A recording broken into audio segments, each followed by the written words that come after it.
म नागिन हो इच्छाधारी म छोड्दिन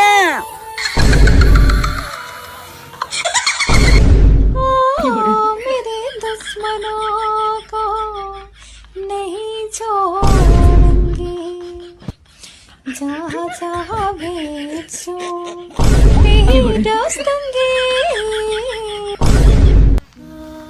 उत्तर दिशामा त आइपुगे नि तर इच्छाधारी नागिन कहाँ छ होला अबे यहाँ रहेछ त तपाई नै हो इच्छाधारी नागिन जसले मेरो बिस्कनेलाई बचाउन सक्नुहुन्छ तपाई नै हो मलाई थाहा थियो तिमी आउँछ भनेर बल्ल आज आइपुगेको अनि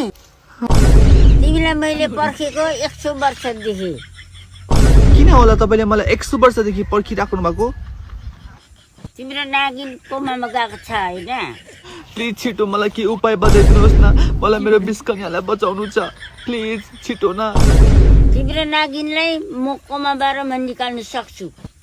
तपाई उठ्नु त सही तपाई उठ्नुहोस् न बसी बसी बात गर्नुहुन्छ उठ्नुहोस् त भर्खरमा उठेको